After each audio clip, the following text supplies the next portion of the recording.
మన ప్రభువు మన రక్షకుడైన యేసుక్రీస్తు వారి బయట వీడియో చూస్తున్న ప్రతి సహోదరుడు సహోదరికి నా యొక్క హృదయపూర్వక వందనం తెలుసుకుంటున్నాను. ప్రియులారా, బాగున్నారా? దేవుని యొక్క మహాకృపను బట్టి, ఆయన యొక్క ప్రేమను బట్టి మరొకసారి మనం ఈ రీతిగా కలుసుకుని ఉన్నాం. అందుని బట్టి మన తండ్రి అయిన దేవునికి మా అందరం కూడా స్తుతులు చెల్లింపు బదులమై ఉన్నాం. ప్రియులారా, మరి నాకు ఇవాళ ఒక అంశం గురించి చెప్పాలనే ఆలోచన కలిగింది. మన ఇవాళ ధ్యానించబోయే అంశం ఏంటంటే, ప్రియులారా, నరకము గూర్చిన సత్యము. నరకము గూర్చిన అధ్యయనం ఏది ఉందో ప్రియులారా, మనం ఇవాళ అది నేర్చుకునే ప్రయత్నం చేద్దాం. ప్రభు చేతమైతే మనం ఈరోజు ఎపిసోడ్లో మరొక ఎపిసోడ్లో పూర్తిగా మనం ధ్యానించే ప్రయత్నం చేద్దాం. నరకము అన్న మాట తెలియని వారు ఎవరు ఉండరండి. బహుశా క్రైస్తవ లోకంలో కానీ లేకపోతే అన్యజనుల్లో కానీ ఆ పదం తెలియని వారు ఎవరు ఉండరు. ఎందుకంటే సాధారణంగా ప్రతి వ్యక్తి కూడా తన పుట్టినట్టు నుండి కూడా ఏదో ఒక సమయంలో చనిపోయే ముందు వరకు ఆ పదాన్ని గురించి వింటూ ఉంటాడు. అయితే నరకాన్ని గురించి పరిశుద్ధ దేవుని గ్రంథం ఏమని చెప్తుంది? నరకం అంటే ఏంటి? నరకం ఎలా ఉండబోతుంది?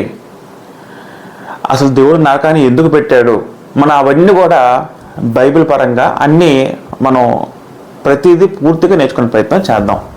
ఈ వీడియో చాలా ఆసక్తికరంగా ఉంటుంది. ఎవరు కూడా మీరు చివరి వరకు కూడా అందరూ కూడా చూసే ప్రయత్నం చేయండి. వీడియో లెంత్ ఎక్కువ ఉన్నా సరే ఎవరు కూడా మీరు దయచేసి అది పరిగణన తీసుకోకుండా, ఇది మనం దేవుని వాక్యాన్ని లోతుగా ధ్యానిస్తున్నాం కాబట్టి ప్రతి ఒక్కరు కూడా మనం పూర్తిగా నేర్చుకునే ప్రయత్నం చేయండి. అయితే ప్రియులారా, మనం నేర్చుకుంటున్నాం నరకము అనే అంశం గురించి మనం మాట్లాడుకుంటున్నాం. జనరల్గా సాధారణంగా ఎక్కువ మంది నరకము అనే దాని గురించి మాట్లాడడం కానీ లేకపోతే దాని గురించి చెప్పడం కూడా ఎక్కువ మంది ఇష్టపడరండి. సాధారణంగా మన సంఘాల్లో కూడా ఎక్కువ మంది సర్వసాధారణంగా ఎక్కువ శాతం బోధించరు, చాలా తక్కువగా బోధిస్తూ ఉంటారండి. అంటే ఏదో సమయం వచ్చినప్పుడు ఏదో వాక్యం చెప్తున్నప్పుడు మధ్యలో నరకం గురించి ప్రస్తావన ఉంటుంది, కానీ ప్రత్యేకంగా నరకం గురించిన మాట మనం ఎక్కువ నేర్చుకోబోం. ఎందుకంటే ఆ నరకము అనే పదం కూడా ఎవరు ఆ మాటని వినడానికి ఎక్కువ ఇష్టపడమండి. కానీ ఇష్టపడినంత మాత్రాన మనం తెలుసుకోలేనిది లేదు కదా. ప్రతి ఒక్కరు కూడా గ్రంథంలో ఏ చెప్పినా సరే ప్రతి ఒక్కరు మనం తెలుసుకోవాల్సిందే. కాబట్టి మనం ఈ రోజున నరకం అనే అంశం గురించి సంపూర్తిగా నేర్చుకుందాం. ఇది నేను ఒక బుక్ స్టడీగా చెప్పడం జరుగుతుందండి. అంటే నరకం గురించి మనం ఒక ప్రసంగంలో కాకుండా మనం ఒక బుక్ స్టడీలా చేద్దామండి. చేస్తే అనేక సత్యాలు మనం దేవుని వాక్య వెలుగులో నేర్చుకునే ప్రయత్నం మనం చేయొచ్చు. అయితే ప్రియులారా, నరకం గురించి ప్రియులారా మనం కొన్ని విషయాలు ఆలోచించగలిగితే, నరకము అనే మాటను మనం గ్రంథంలో చూడగలిగితే ఇంచుమించు ఒక 12 సార్లు కొత్త నిబంధనలో రాయబడి ఉంది. ఈ 12 సార్లు 11 సార్లు స్వయంగా యేసుక్రీస్తు వారే తన నోటి వెంట ఆ మాట పలకడం జరిగిందండి. ఎక్కువ శాతం యేసుక్రీస్తు వారు తన శిష్యులతో ఉన్నప్పుడు నరకము గూర్చిన మాట చెప్పడం జరిగింది. పలు తక్కువ సందర్భాల్లో జన సమూహాలందరూ కూడా ఉన్న సందర్భంలో కూడా యేసుక్రీస్తు వారు ఆ మాట చెప్పడం జరిగింది. మొత్తం మీద 12 సార్లు కొత్త నిబంధనలో నరకము గూర్చిన ప్రస్తావన చేయబడింది. అందులో యేసుక్రీస్తు వారే స్వయంగా తన నోటి వెంట చెప్పడం జరిగింది. 11 సార్లు యేసుక్రీస్తు వారే స్వయంగా హెచ్చరించడం మనం చూడగలం. అయితే నరకము ఎందుకంత భయంకరంగా ఉంటుంది? నరకం గురించి ఎందుకంత మనం భయపడతామంటే, సాధారణంగా ప్రతి ఒక్కరికి తెలిసిన సమాచారం ఏంటంటే, నరకం అనేది దేవుడు విధించిన ఒక శిక్షా స్థలం అని చాలామంది తెలుసాను. ఈవెన్ క్రైస్తవుల్లో కానీ అన్యజనుల్లో కానీ నరకం అనగా మనకి ఏం గుర్తొస్తుంది అంటే, దేవుడు శిక్షిస్తాడు అక్కడ. నరకం అనేది దేవుడు శిక్షించే స్థలం అని సాధారణంగా అందరికీ తెలుసు. మనం ఇంకా దాని గురించి పూర్తిగా మనం ఇంకా వివరంగా తెలుసుకునే ప్రయత్నం చేద్దాం. మనం కొన్ని బైబిల్ స్టడీ పరంగా మనం కొన్ని విషయాలు మనం ఆలోచిద్దాం. రైట్. అయితే ప్రియులారా, మనం నరకం గురించి మాట మనం చర్చించే ముందు మనం కొన్ని విషయాలు తెలుసుకోవాలండి. ఏంటో కొన్ని విషయాలు అంటే, ఆల్రెడీ నేను నా ఛానల్లో నా వీడియోస్లో చాలాసార్లు మీకు చెప్పడం జరిగింది. మనుషులు మరణించిన తర్వాత ఏమవుతారో అనే విషయం నేను చాలాసార్లు చెప్పడం జరిగిందండి. మనందరికీ తెలుసు క్రైస్తవులు ఉన్న ప్రతి ఒక్కరికి మనకి ఈ విషయాలన్నీ తెలుసు. మరొకసారి మనం కొద్ది విషయాలు జ్ఞాపకం చేసుకుందాం. నరకం అనే పదం మనం ధ్యానించాలంటే మరణంతో జరిగిన స్థితులు ఏవైతే ఉంటుందో, ఒక మనిషి చనిపోయిన తర్వాత ఏమైతే జరగబోతుందో, వాళ్ళు ఎక్కడికి వెళ్తారో, మనం కొన్ని విషయాలు సంక్షిప్తంగా ఆలోచిద్దాం. ఎందుకంటే చాలా విషయం మనం నేర్చుకోవాలి కాబట్టి మనం చాలా త్వరగా మనం నేర్చుకునే ప్రయత్నం చేద్దాం. పిల్లగా పాత నిబంధనలో మృతుల లోకము అన్న పదానికి షియోల్ అనే పదం వాడారు. మనందరికీ తెలుసు. పాత నిబంధనలు మనం చదువుకుంటాం, మృతుల లోకం అనే పదం ఉంటుందండి. మృతుల లోకమునికి షియోల్ అనే పదము వాడబడింది హిబ్రూలో. కొత్త నిబంధనలో మృతుల లోకము అనే పదానికి హేడేస్ అనే పదం వాడబడింది. నేను తెలుగులో రాస్తాను. హేడేస్ అనే పదము కొత్త నిబంధనలో మృతుల లోకానికి పదం వాడబడింది. మనందరికీ తెలుసు, ఒక వ్యక్తి మరణించిన తర్వాత తన శరీరం నుండి ఆత్మ వేరవుతుంది. ఆ విధంగా ప్రాణం విడిచారంటాం. మన పరిభాషలో మరణించడం అంటాం. మరణించడం అంటే ఎడబాయటము అంటే ఒక దేహం నుంచి ఆత్మ విడిపోవడం ఎడబాయడం అయితే, అలా విడిపోయిన ఆత్మ అనేది దేవుడు నిర్ణయించిన స్థలం మేరకు మొదటగా మనందరికీ తెలుసు, లోకోత్సవాత 16:22-30 చదువుకుంటే అక్కడ యేసుక్రీస్తు ధనవంతుడు లాజరుకు ఉపమానం మనందరూ చెప్పడం జరుగుతుంది. ఆ సందర్భంలో ఆ సిచ్యువేషన్లో మనందరికీ తెలుసు, ఆ చదువుకున్నప్పుడు ఇద్దరు వ్యక్తులు ఉంటారు. లాజరు అనే వ్యక్తి ఉంటాడు, ధనవంతుడు వ్యక్తి ఉంటాడు. ఇద్దరు చనిపోయిన తర్వాత వేరు స్థలాలకు వెళ్ళడం జరిగింది. ఇద్దరు కూడా బ్రతికారు. చనిపోయిన తర్వాత మటుకు బ్రతికున్నప్పుడు ఒకే స్థలంలో ఉన్నారు, కానీ చనిపోయిన తర్వాత వాళ్ళ స్థలాల ఉనికి అనేది మారిపోయిన విషయం మనం గమనించాలి. అలా చదువుతున్నప్పుడు లోకోత్సవార్త మనం ఒకసారి 16 వెళ్తే ప్రియులారా ఒకసారి ఆలోచిద్దాం. లోకోత్సవార్త 16 వెళ్ళినప్పుడు అక్కడ ధనవంతుడు చనిపోయి పాతిపెట్టబడి ఏ స్థలానికి వెళ్ళి ఒక విషయం ఆలోచిద్దాం. చూడండి పిల్లరా, లోకోత్సవత 16:23 చదువుకుంటే అప్పుడు 22 చదువుకుందాం. ఆ దరిద్రుడు చనిపోయి దేవదూతల చేత అబ్రహాము రొమ్మును ఆనుకున్నట్టుకు కొనుక్కోబడెను. ధనవంతుడు కూడా చనిపోయి పాతిపెట్టబడెను. 23 అప్పుడు అతడు పాతాళంలో బాధపడుచు కన్నులెత్తి దూరం నుండి అబ్రహామును అతని రొమ్మున ఆనుకున్న లాజరును చూచి అనే పదం ఉంటుందండి. కాబట్టి మనకి విషయం ఏమంటుంది పిల్లరా, చనిపోయిన తర్వాత ప్రతి వ్యక్తి కూడా ఒక 2 ప్రదేశాలకు వెళ్తారు. ఏంటి ప్రదేశం? మొదట ఇక్కడ అబ్రహాము రూమ్ అనే పదం ఆడబడిందండి. ఈ ప్లేస్కి ఎవరు వెళ్ళారంటే లాజరు వెళ్ళాడండి. తర్వాత మరొక ప్రదేశానికి ఇక్కడ వేదనకర స్థలం పదం రాస్తాను. వేదనకరమైన స్థలము అని ఈ ప్రదేశంకి ధనవంతులు వెళ్ళారండి. ఈ రెండింటి మధ్యన ఒక పెద్ద అగాధం ఉంది. అగాధం అంటే ఇటు నుంచి వ్యక్తులు, ఇటు నుంచి ఉన్న ఆత్మలు ఇటు రాలేవు, ఇటు నుంచి ఆత్మలు ఇటు రాలేవు. మీకు విషయం అర్థమవుతుంది కదా, చెప్తాను మాట్లాడి కూడా గమనించండి. మనిషి మరణించిన తర్వాత వెంటనే శరీరం నుంచి ఆత్మ వేరవుతుంది. ఇప్పుడు ఆత్మ ఎక్కడికి వెళ్తుందంటే ప్రత్యేకంగా దేవుడు వాటిని కేటాయించిన స్థలము. అంటే అర్థం ఏంటంటే దాన్నే మృతుల లోకము అన్నారు. మృతుల లోకం అంటే ఇది హిబ్రూలో షియోల్ అనే పదం వాడబడితే, ఆ మృతుల లోకానికి గ్రీకులో హేడేస్ అనే పదం వాడారు. హేడేస్ అంటే అర్థం ఏంటంటే ఆత్మలన్నీ కూడా భద్రపరచబడే స్థలం. ఈ హేడేస్లోనే 2 భాగాలు ఉన్నాయి. ఆ 2 భాగాల్లో మొదటిది ఏంటంటే వేదనకరమైన స్థలము అని ఒకటి ఉంది. రెండోది ఏంటంటే అబ్రహాము రొమ్మును అనే పదము ఉందండి. అబ్రహాము రొమ్ము అనే పదంకే మరొక పదం ఎలా వాడారంటే పరదేశు అనే పదం మనం చదువుకోవచ్చు. పరదేశం పదం ఎక్కడ ఉందంటే లోకోత్సవార్త 23:43 చదువుకుంటే యేసుక్రీస్తు శిలువమరణం పొందిన వెంటనే ఆయన మరణించిన తర్వాత తన పక్కన దొంగతో నేను కూడా పరదేశకి వెళ్తామని అక్కడ చెప్పడం జరుగుతుంది. లోకోత్సవార్త 23:43 చదువుకుంటే అందుకని నా వానితో నేడు నీవు నాతో కూడా పరదేశంలో ఉందని నిశ్చయంగా నీతో చెప్పుచున్నాను నేను. కాబట్టి యేసుక్రీస్తు చనిపోతే ఎక్కడికి వెళ్ళారంటే ఆయన వెంటనే చనిపోయిన తర్వాత పరదేశకు వెళ్ళారని గ్రంథం మనకి సాక్ష్యం ఇస్తుంది. మరి పరదేశ పదం ఎక్కడ ఉంది? మరి ఇంతకుముందు ఉపమానంలో అబ్రహాము రొమ్ము అనే పదం ఉంది, తర్వాత వేదకాస్థాన పదం ఉంది కదా, మరి అక్కడ పరదేశ పదం లేదు కదా అనుకుంటే మాకు ఇక్కడ మనం గమనించవలసింది ఏంటంటే ఇక్కడ పరదేశ పదం అన్నా అబ్రహాము రొమ్ము అనే పదం అన్నా రెండు ఒకటే విషయం మనం గమనించాలి. అబ్రహాము రొమ్ము అన్నా పరదేశం అన్నా ఒకటే. అపోస్తుల కార్యం 2:27 చదువుకుంటే పిల్లరా, అపోస్తుల కార్యంలో 2:27 చదువుకుంటే అక్కడ యేసుక్రీస్తు వారి గురించి ప్రవచనం మనం చదువుకోగలము.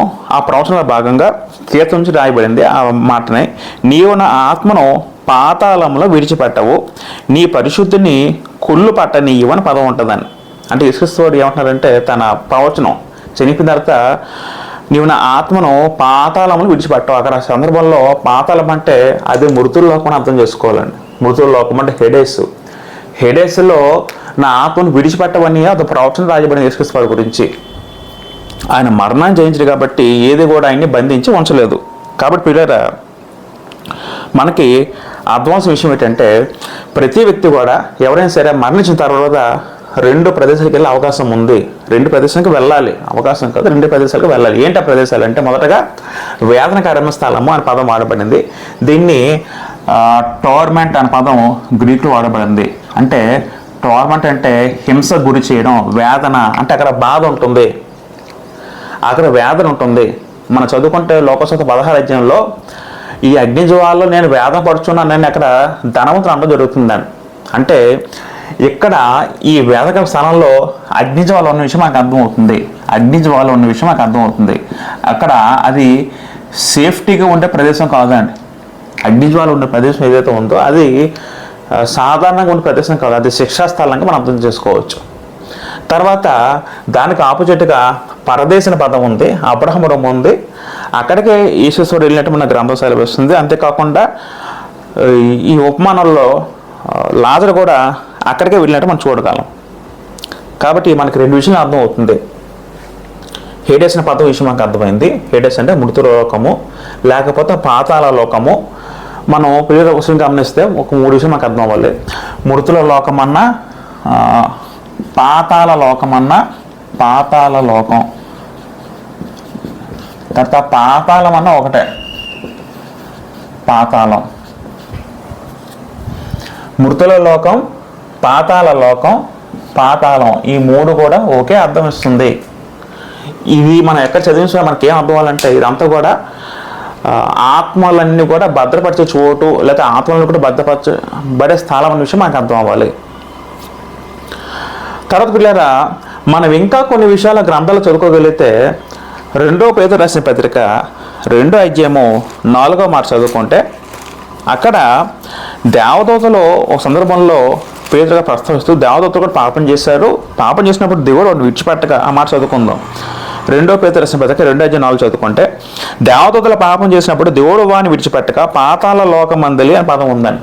పాతాళ లోకం అంటే అది కూడా మృతుల లోకం అర్థం చేసుకోవాలి. అంటే పాతాళ లోకమందలి కట్టిక చీకటి గల బిలంలోకి త్రోసి తీర్పుకు కావల్లో ఉంచుటకు వారిని అప్పగించును. పాతాళ లోకమందలి కట్టిక చీకటి బిలము, కట్టిక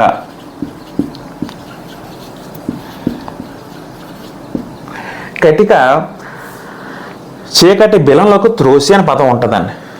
కట్టిక చీకటి బిలంలోకి త్రోసి అని పదం ఉంటుందండి. ఇప్పుడు ఈ మాటని గ్రీకులో వాడబడిన పదం ఏంటంటే కదా, దానికి టాటరస్ అనే పదం వాడారండి. టాటరస్ అనే పదము కట్టిక చీకటి బిలము అన్న దానికి వాడబడింది, టాటరస్. ఇప్పుడు నరకం గురించి చదువుకుంటున్నాం కదా, మరి ఇవన్నీ ఎంత మనం తెలుసుకోవాలంటే, నరకం అనే విషయం మనకు అర్థం అవ్వాలంటే మొదటగా ఈ విషయం మనకు అర్థం అవ్వాలి. ఇవి అర్థం అవ్వకుండా నేను డైరెక్ట్గా నరకం చెప్తే మీకు ఈ విషయం అర్థం అవ్వదు. కాబట్టి అందుకే నేను ప్రతిదీ కూడా వివరంగా చెప్పడం జరుగుతుంది. అయితే ఇప్పుడు మనకి ఏం అర్థమవుతుందంటే, ఈ పాతాళలోకము లేదా మృతుల లోకము లేదా పాతాళం అనే భాగంలో 2 భాగాలు కనబడుతుంది. ఆ 2 భాగాల్లో మొదటగా వేదన స్థలం ఒకటి కనబడుతుంది, అక్కడ అగ్నిజ్వాలు ఉంటే విషయం మనకు అర్థమవుతుంది. అంతేకాకుండా దానికి ఆపోజిట్గా పరదేశ అనే పదం ఒకటి కనబడుతుంది, అబ్రహాము రొమ్ము విషయం కనబడుతుంది.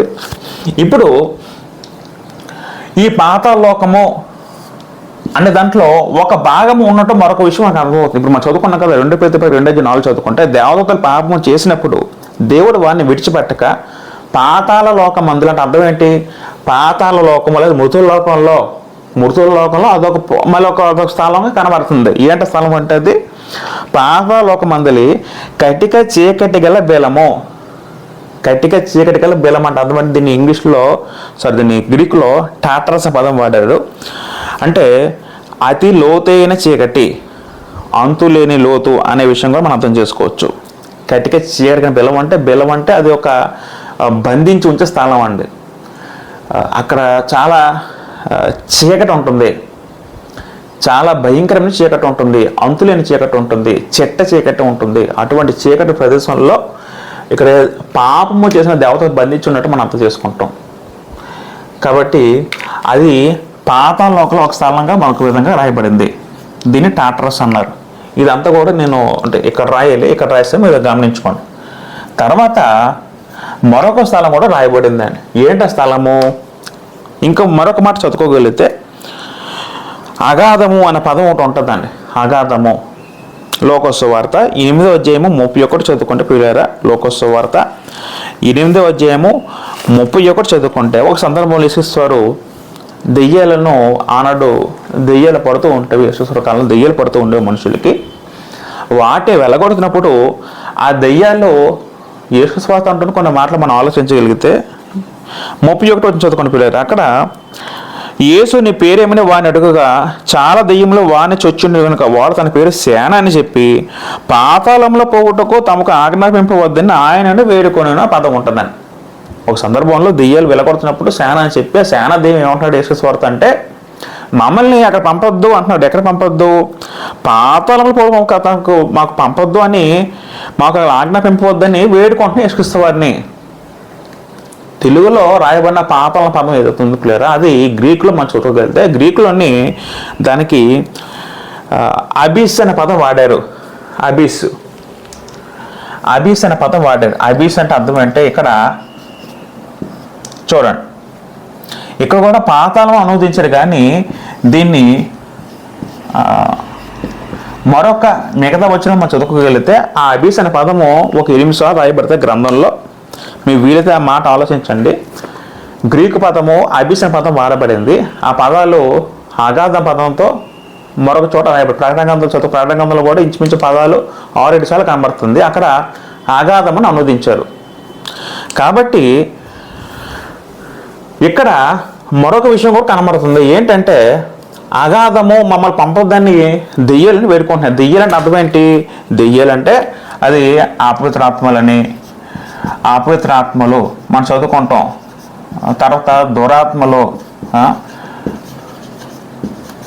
ఇలాగా మరికొన్ని పేర్లు కూడా దెయ్యాల గురించి రాయబడింది. దెయ్యాలు, అపవిత్రాత్మలు ఇవన్నీ కూడా మమ్మల్ని పంపొద్దని, అంటే అవన్నీ అకౌంట్ వచ్చి ఉంటాయి, అగాధ నుండి వచ్చాయి. ఆ అగాధం నుంచి మళ్ళీ పంపొద్దని యేసువారిని వేడుకుంటున్నాయి. మరి అగాధం అంటే అర్థం ఏంటి? అగాధం అంటే పిల్లలు అది అంతులేని లోతు అని అర్థం వస్తటండి. కొలవలేని లోతు లేకపోతే అంతులేని లోతు, చాలా లోతుగా ఉన్న ఒక ప్రదేశం, అక్కడ కూడా చీకటి ఉంటుందని అక్కడ విషయం మనకు అర్థం అవ్వలేదు.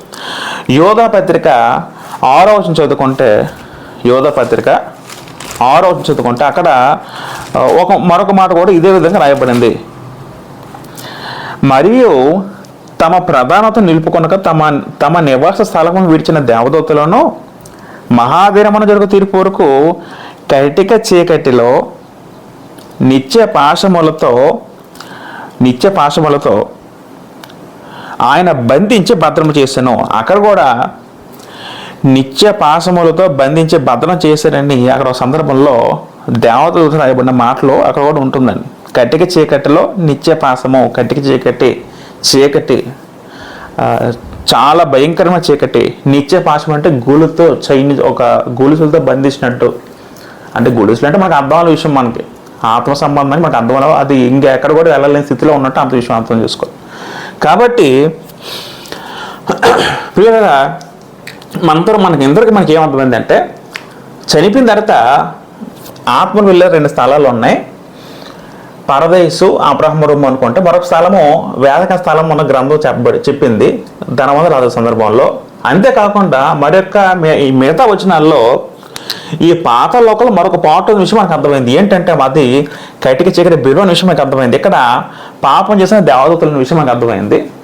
ఆ దేవదూత కూడా ఇక్కడ ఉన్నట్టు మనకు అర్థమవుతుంది. తర్వాత మరొక సందర్భంలో దెయ్యాలు ఏమంటున్నాయంటే యేసువారిని మమ్మల్ని పంపొద్దు, అగాధులకు మనం పంపొద్దు అంటే పాతాళం తెలుగు అనువదించినట్టు కూడా దానికి అర్థం బట్టి అంటే గ్రీకులో దీనికి ఉన్న పదానికి అర్థం వేరు. అగాధులు మనం పంపొద్దని దెయ్యాలు వేడుకుంటున్న విషయం మనకు అర్థం. అంటే అర్థం ఏంటి? దెయ్యాలు వచ్చి ఎక్కడ నుండి వచ్చి ఉంటాయి. బహుశా యేసుక్రీస్తు కాలంలో దెయ్యాలు పెట్టాయి అంటే ఆ దెయ్యాలు అంటే ఆత్మలు కదా. ఆ ఆత్మలని అపవిత్రాత్మలని దురాత్మలని చెప్పబడితే ఈ ఆత్మలను కూడా అగాధ నుండి వచ్చిన గ్రంథం అని సెలవిస్తుంది. దాని అగాధ విషయం మనకు అర్థం చేసుకోవాలి. ఇప్పుడు మనకే అర్థం విషయం ఏంటంటే పిల్లగా, ఇప్పుడు ఈ ధనవంతుడు వెళ్ళిన ప్రదేశం ఏదైతే ఉందో ఇది టార్మెంటెడ్ గ్రంథం చెప్పింది. ఈ చీకటి బెల్లం టాట్రస్ పదం వాడారు, అగాధం అని అపవిత్రాత్మలు దురాత్మలు వాడారు. మరి ఈ మూడు ఒకటా కాదా ఆ విషయం మనకు అర్థం చేసుకోవాలని. ఈ మూడు ఒకటా కాదా? ఈ మూడు ఒకటా కాదంటే ఇప్పుడు ఒక విషయం గమనించండి. అగ్నిజ్వాల అన్న మాట ఎక్కడైతే ఉందో అగ్నిజ్వాల పదము ధనవంతుల రాయబడింది తప్ప ఈ అబేస్ అనే ప్రాంతంలో ఇక్కడ దెయ్యాలు వెళ్ళి ఈ ప్రాంతంలో అపవిత్రంగా ఉండే స్థలంలో ఇక్కడ అగ్నిజ్వాలు మనకి చెప్పబడలేదు. మరొక మాట ఏంటంటే కటిక చీకటికి బిలం ఇక్కడ కూడా అగ్నిజ్వాలు ఉండడం అని చెప్పబడలేదు. ఇప్పుడు విషయం మనకు అర్థం చేసుకోండి. గ్రంథం మనం ఎంతవరకు చెప్పిందో మనం అంతవరకు ఆలోచిద్దాం. ఇంక మనం ఎక్కువ దానికి కలిపే ప్రయత్నం మనం చేయొద్దు. అగ్నిజ్వాలు ఎక్కడైతే ఉన్నాయని గ్రంథం చెప్పిందంటే ధనవంతుడు వెళ్ళిన చోటు, ధనవంతుడు అర్థం అంటే మనిషి చనిపోయిన వెళ్ళిన చోటుకి మట్టుకు తనకి అగ్ని ఉందన్న విషయం మనకు అర్థం అవుతుంది. ఎస్పెషల్లీ దేవదూతలు అంటే ఇప్పుడు ఈ కటిక చెట్టు బిల్లు అంటే అర్థం ఏంటి? వీళ్ళందరూ కూడా దేవదూతలు అంటే పడిపోయిన దేవదూతలు అనొచ్చు, లేకపోతే పాపము చేసిన దేవదూతలు, అంతే కదండి. పాపము చేసిన దేవదూతలు కూడా ఒక స్థలము. వీళ్ళందరూ ఎవరు? అపవిత్ర ఆత్మలు దురాత్మ అర్థం ఏంటి? మరి అవి కూడా బహుశా దేవదూతలు అయ్యి ఉంటాయి, అంతే కదండి. ఇప్పుడు మనిషి పుట్టక ముందు దేవుడు చేసిన దేవదూతలే. మరి ఆ దేవదూత పాపం చేసిన తర్వాత వాళ్ళు అపవిత్రత మారి ఉంటారు. అంటే దురాత్మ అంటే చెడ్డ ఆత్మలు అర్థం చేసుకోవచ్చు. ఇప్పుడే మీకు విషయం అర్థం అవుతుందా? ఇప్పుడు సాధారణంగా చాలామంది ఏం భావిస్తూ ఉంటారంటేనండి, అంటే మూడు పదాలు వాడబడినప్పటికీ కూడా ఈ రెండు ఒకటే అని ఎక్కువ మంది బైబిల్ పండితులు విశ్వసిస్తారు. ఈ టాట్రస్ అనే పదము అబీస్ అనే పదము ఈ రెండు కూడా ఒకటే అని ఎక్కువ మంది భావిస్తూ ఉంటారు. కానీ గ్రంథం మనకి స్పష్టంగా చెప్పలేదు కాబట్టి మనం ఈ రెండు ఒకటే అని అనుకోవచ్చు. నేను కూడా రెండు ఒకటే అని చెప్పచ్చు తప్ప అయ్యి ఉండొచ్చు అంట తప్ప ఖచ్చితంగా రెండు ఒకటని ఖచ్చితంగా చెప్పలేం. ఇప్పుడు మీకు విషయం అర్థమవుతుంది కదండి. గ్రంథం చెప్పిన సత్యం బట్టి ఈ అబీసులో కానీ టాటాస్లో కానీ ఇక్కడ అగ్నిజ్వాలలు లేవు. కాకపోతే భయంకరమైన చీకటి ఉంది. మరి అక్కడికి వెళ్ళకుండా వాళ్ళు సంఖ్యలతో బంధించినటువంటి గ్రంథం మనకి సెలవిస్తుంది. కానీ అదే టైంలో ఈ టార్మెంటర్ ప్రదేశంలో అగ్నిజ్వాలు ఉన్నట్టు మన గ్రంథం మనకి సెలవిస్తుంది. ఇవి ఇద్దరు కూడా దేవతతో సంబంధించింది. ఈ వ్యక్తి ఇది మనుషులకు సంబంధించింది. ఇప్పుడు ఇదంతా చూసుకుంటే మృతుల లోకంలోనే ఇదంతా ఒక పార్ట్ అనుకోవచ్చాను. అంటే ఇదంతా ఒక పార్ట్. మీకు విషయం అర్థమవుతుంది కదా. ఇదంతా కూడా ఒక భాగం అనుకోవచ్చాను. ఇదొక భాగం. అబ్రహాము రొమ్ము పరదేశం అనేది అదొక భాగం అయితే ఈ వేదక స్థలం అదొక భాగం. దీంట్లో మళ్ళీ పాతాలో మరొక భాగం ఏంటంటే కటిక చీకటి బిలం. బహుశా రెండు ఒకటే అనుకుంటే పాతాలో కూడా రెండు స్థలాలు ఉన్నాయి. ఇది దేవతలకు సంబంధించింది, ఇది టార్మెంట్ అంటే అది మనుషులకు సంబంధించింది. కాబట్టి దురాత్మలన్నీ కూడా ఎక్కడి నుంచి రావాలంటే ఎక్కడి నుంచో వచ్చి ఆగాధం నుంచి దురాత్మలు వచ్చి ఆకాశ శ్లోకంలో దెయ్యాలుగా మనుషులు పట్టడం జరిగింది. మరి దురాత్మ నుండి బయటికి రాగలవా? దురాత్మ నుండి కూడా బయటకు వచ్చి వాళ్ళకి స్వేచ్ఛ ఉందంటే స్వేచ్ఛ లేదండి. ఎందుకంటే బంధించి ఉన్నాయి కదా. ఇప్పుడు మనం చదువుకున్నాం కదా, సంఖ్యలతో బంధించి ఉంటే అర్థం ఏంటంటే దేవుడు వాడిని జైల్లో పెట్టినట్టు అర్థం చేసుకోవాలి. మరి ఎలాగ బయటకు వచ్చి అంటే అది కూడా దేవుడు అనుమతించడు కాబట్టి బయటకు వచ్చే విషయం నాకు అర్థం అవ్వాలి. యేసు కాలంలో దెయ్యాలు పట్టాయంటే ఎలా పట్టాయంటే దేవుడు అనుమతించాడు, దేవుడు ఓకేని పర్మిషన్ ఇచ్చాడు కాబట్టి ఇవి యేసు వాళ్ళ కాలంలో మనుషులు పడడం జరిగింది. ప్రభువారు వచ్చి మనం విడిపించినప్పుడు అవేమో మమ్మల్ని అప్పుడే మా కాలం రాకమునిపే మమ్మల్ని బాధించి వచ్చేటప్పుడు ఒక సందర్భంలో దెయ్యాలు అంటూ ఉంటాయండి. మరొక సందర్భంలో ఇప్పుడు ఎంత చదువుకున్నట్టు శానా అన్నట్టు పాతాళం పంపొద్దా అంటాయండి. అంటే అర్థం అంటే అవి వచ్చినవి అక్కడి నుంచి వచ్చాయి. ఎందుకు వచ్చాయి అంటే అలా పంపింది దేవుడే, అలా పంపింది దేవుడే. మొదటి సమూయేలు గ్రంథము 16:14 చదువుకుంటే పిల్లరా అక్కడ ఒక విషయం మనకు అర్థం అవుతుంది. మొదటి సమూయేలు గ్రంథము 16:14 చదువుకుంటే యెహోవా ఆత్మ సౌలును విడిచిపోయి యెహోవా యొద్ద నుండి దురాత్మ ఒకటి వచ్చి అతను విడిపింపకని పదం ఉంటుందని. సౌలు దగ్గరికి యెహోవా దురాత్మను పంపిన గ్రంథం మనకు సెలవిస్తుంది. అంటే దేవుడు పంపినట్టు అర్థం ఏంటి? దేవుడు పంపారంటే ఇప్పుడు ఇవన్నీ ఎక్కడ ఉన్నాయి? ఇవన్నీ పరదేశంలో లేవు కదా, ఇవన్నీ పాత లోకంలో మరొక భాగాల్లో ఉంటే ఎక్కడి నుంచి దేవుడు పంపారంటే అర్థం ఏంటంటే ఎక్కడి నుంచి ఒక ఆత్మ తీసుకొచ్చి ఆనాడే పాత నిమిషాలు కూడా దురాత్మలు ఉన్న సందర్భం మనకి విషయం మనకు అర్థం అవుతుంది. కాబట్టి దురాత్మ ప్రదేశం ఎక్కడంటే ఈ ముదురు లోకంలో ఈ ఆగాధం అనే ప్రదేశం నుండి దురాత్మలు ఉన్నాయి, అక్కడ నుంచే వచ్చాయి. మళ్ళీ దేవుడు అక్కడికి పంపాడండి. పని అయిపోయిన తర్వాత తిరిగి దేవుడు పంపించేస్తారు. కాబట్టి ఈ కాలంలో మరి ఇంకా దెయ్య మాట్లాడడానికి ప్రస్తుతం మరి లేదు. ఎందుకంటే యేసు వచ్చిన తర్వాత ఆయన రక్తం చించిన తర్వాత మొత్తం అబద్ధాలను కూడా వెళ్ళగొట్టబడ్డాయి. దానికి ప్రవచనం కూడా ఉంది. మరి ఇప్పుడు అంత సందర్భం అని కాదు కాబట్టి మనం వేరే అంశంలోకి వెళ్ళిపోతాం. కాబట్టి పిల్లరా మనకి ఎంతవరకు ఏమర్థమైందంటే ఈ పదాలు మనందరూ గుర్తుపెట్టుకోవాలండి. Sheol, హెడేస్, torment, అబీస్, టాటరస్. ఇది ప్యారడైజ్, ప్యారడైజ్ అనొచ్చు. ప్యారడైజ్ అంటే పరదేశు. అయితే పిల్లలు మనకు అర్థమైన విషయం ఏంటంటే తెలుగులో చాలా మటుకు చాలా చక్కగా అనువదించారండి. కొన్ని సందర్భాల్లో పరదేశని, పాతాళమని, కటిక చీకటి బెలము, ఆఘాతం చక్కగా వివరించారు. కానీ కేజీ వెర్షన్లో మీరు చూసుకుంటే కింగ్స్ జే వెర్షన్లో చాలా మటుకు ఇక్కడ హేడేస్ అనే చోట పాతాళం ఎక్కడైతే ఈ పదాలు రాయబడ్డాయో తర్వాత నరకమైన పదం ఉంది, అది కూడా మనం తర్వాత మనం ఆలోచిస్తాం. అన్నిటికీ కూడా కేజీ వెర్షన్లో మనం చూడగలిగితే అన్నిటికీ కూడా హెల్ అనే పదం వాడారండి. హెల్ అంటే నరకం ఇంగ్లీష్లో. అన్నిటికీ కూడా హెల్ అనే పదం వాడడం జరిగింది. కానీ అది బిబ్లికల్గా చాలా తప్పు అండి. ఒక్క కేజీ వర్షం చూడకుండా మిగతా ఇంగ్లీష్ వర్షన్ల మటుకు చక్కగా అనువదించారు ఏ పదం కావాలో. కానీ కింగ్స్ వర్షన్ల మటుకు అన్నిటికీ కూడా హెల్ అనే పదం వాడారు, హెల్ అనే పదం వాడారు. కానీ అది బిబ్లికల్గా చాలా అది రాంగ్ అనే విషయం మనకు అర్థం అవ్వాలి, రాంగ్ అనే విషయం మనకు అర్థం అవ్వాలి. అయితే మరి చదువుకున్నట్టు ఇప్పుడు అగ్నిజ్వాల బాధపడుతున్నాడు ఈ వ్యక్తి, అంటే ఇదే నరకమా? ఇప్పుడు మన ప్రశ్న ఏంటంటే నరకం అంటే ఆల్రెడీ స్టార్ట్ అయిపోయిందా? చనిపోయిన వెంటనే స్టార్ట్ అయిపోయిందా అంటే గ్రంథం మనకి ఏం సెలవు వస్తుంది? ఇక్కడ అగ్నిజ్వాలలు ఉన్నాయి కదంటే మరి అగ్ని అంటే నరకం కదా అనుకోవచ్చు అండి. గ్రంథం చెప్పిన సత్యం పిల్లారా, ఈ ప్రదేశం ఏదైతే ఉందో ఇది నరకం కాదని, ఇదంతా కూడా ఒక తాత్కాలికమైన ప్రదేశం. తాత్కాలికమైనది అంటే అర్థం ఏంటి అంటే ఇది టెంపరీగా దేవుడు ఏర్పాటు చేసిన ప్రదేశం అండి. దేవుడు టెంపరీగా ఏర్పాటు చేసిన ప్రదేశం. టెంపరీ అంటే అర్థం ఏంటంటే తీర్పు రాకముందు వరకు కూడా అవన్నీ కూడా ఒక దగ్గర ఉండాలనే ఉద్దేశంతో దేవుడు అంతా కూడా ఏర్పాటు చేస్తారండి. ఏంటా తీర్పు? ఆ తీర్పు ఎవరిదో జరగబోతుంది? యేసుక్రీస్తు ద్వారా రెండో రాకడ తర్వాత యేసుక్రీస్తు ద్వారా తీర్పు జరగబోతుంది. ఆ తీర్పు వరకు కూడా ఇవన్నీ కూడా ఈ ఆత్మలన్నీ కూడా ఇలాగా భద్రపరచబడి ఈ స్థలంలో ఉన్నాయి, పాతాళలోకంలో ఉన్నాయి. ఇందాక కూడా మనం మాట చదువుకున్నాం 2 పేతురు పత్రిక 2వ అధ్యాయము యోధ పత్రిక కూడా మాట ఉంటుంది. యోధ పత్రిక 1వ అధ్యాయం 6 చదువుకుంటే మరియు తమ ప్రధానత నిలుపుకొనక తమ నివాసము విడిచిన దేవదత్తులను మహాదినమున జరుగు తీర్పు వరకు. మహాదినం అంటే అది తీర్పు దినము, అది గొప్ప దినము. ఆ దినం ఏముంటుందట? తీర్పు జరగబోతుంది. తీర్పు, ఆ తీర్పు వరకు కూడా అవన్నీ కూడా ఆత్మలు కూడా అక్కడ ఉండే టెంపరీ స్థలం విషయం మనకు అర్థం అవ్వాలి. తీర్పు వరకు కూడా అవన్నీ కూడా అక్కడే ఉంటాయండి. 2వ పేతురు రాసిన పత్రిక 2:4 చదువుకుంది. ఇక్కడ కూడా మరొక మాట రాయబడింది.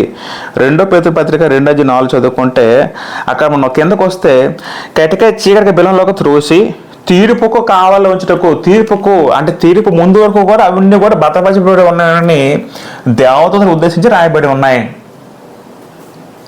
మీకు విషయం అర్థమవుతుందా? మనం ఏ పత్రిక ఏ మాట మనం చదువుకున్నా సరే గ్రంథం స్పష్టంగా మనకు చెప్తుంది తీర్పు వరకు కూడా అవన్నీ కూడా అక్కడ భద్రపరచబడి ఉన్నాయి. అపోస్తల కార్యంలో 17:31 చదువుకుంటే ఇప్పుడు ఇక్కడ చెప్పన్న యోధ పత్రిక 2 పేతురు పత్రిక అది పడిపోయిన దేవదూతలు లేకపోతే పాపని దేవతలతో మాట్లాడుతూ ఉంటే అపోస్తల కార్యములు 17:31 చదువుకుంటే ఇప్పుడు మరణించిన మనుషుల ఆత్మల గురించి గ్రంథం సెలవిస్తూ ఏముంటుందో కొన్ని విషయాలు ఆలోచిద్దాం. 17:31 చదువుకుంటే ఎందుకనగా తాను నియమించిన మనుషుని చేత నీతిని అనుసరించి భూలోకములకు తీర్పు తీర్చబోయేట ఒక దినము నిర్ణయించున్నాడు. తీర్పు తీర్చబోయేట ఒక దినము, తీర్పు తీర్చబోయే ఒక దినం ఉంది, ఒక రోజు ఉంది. ఆ దినాన్ని మహాదినంగా పేర్కొన్నారు. అది తీర్పు దినంగా పేర్కొన్నారు. ఇక్కడ చదువుకుంటే మనుషులందరికీ చేత చూడండి, భూలోకం తీర్పు తీర్చబోయే, భూలోకం అంటే మనుషులు తీర్పు తీర్చే ఒక దినం రాబోతుంది. ఆ మనుషుడు ఎవరంటే యేసుక్రీస్తు విషయం మనకు అర్థం అవ్వాలి. అప్పుడు ఏమవుతుందంటే పిల్లరా, అప్పుడు అందరూ కూడా తీర్పు జరగబోతుంది. ఆ తీర్పు జరగబోయే వరకు అందరూ కూడా ఒక ప్రదేశంలో ఉండాలంట. మీకు ఈ విషయం అర్థం పిల్లరా? అంటే తీర్పు వరకు కూడా మరణించే మనుషుల ఆత్మలు, పాపం చేసిన దురాత్మలు, పాపం చేసిన దేవతలు ఇవన్నీ కూడా ఒక స్థలంలో ఉన్నాయి. అది మృతుల లోకం అర్థం చేసుకోవాలి. తీర్పు తర్వాత ఈ మృతుల లోకం అంతా కూడా అగ్నిగుండంలో పడబోతుంది అనే విషయం మనకి ప్రకటన గ్రంథము 20వ అధ్యాయంలో ఆ మాట ఉంటుందండి. ప్రకటన గ్రంథము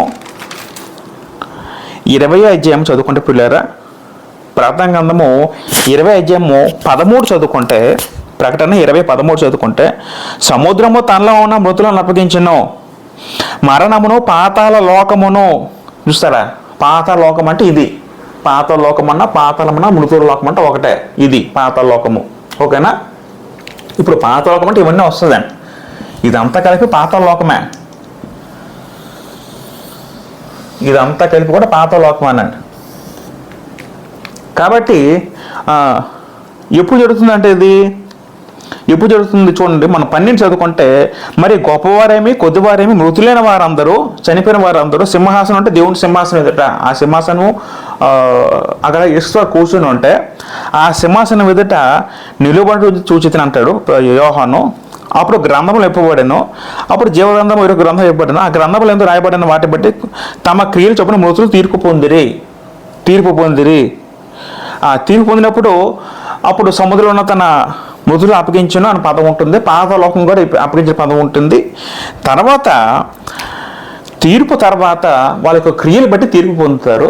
తీర్పు పొందిన తర్వాత 14 చదువుకుంటే మరణమును మృతుల లోకం పదం. ఇందాక పాతాళలోకం చదువుకున్నాం 13లో. పాతాళలోకము మృతులోకం ఒకటే. విషయం మనం చాలా జాగ్రత్తగా వినాలని. ఒకసారి మనం మన మనసులో పెట్టుకుంటే జీవితాంతం అలాగా స్థిరపడిపోద్దండి అన్నమాట. కాబట్టి మృతుల లోకమన్నా పాతాళలోకమన్నా ఒకే విధంగా రాయబడింది.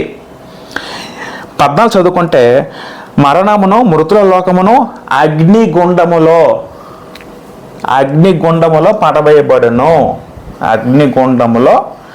పడవేయబడునని ఆఖరిగా ఒక పదము వాడడం జరిగింది. దీన్ని ఏమన్నారంటే అగ్నిగుండము అన్నారండి. అగ్నిగుండము. ఇప్పుడు మనం అంశం ఏదైతే చెప్పుకొని పోతున్నాం పిల్లలు, నరకం అనేది నుంచి, నరకం అంటే మనకేం అర్థం అవ్వాలంటే అగ్నిగుండము అంటే, నరకం అంటే టార్మెంట్ కాదు, నరకం అంటే టాంటరస్ కాదు, నరకం అంటే అబిస్ కాదు.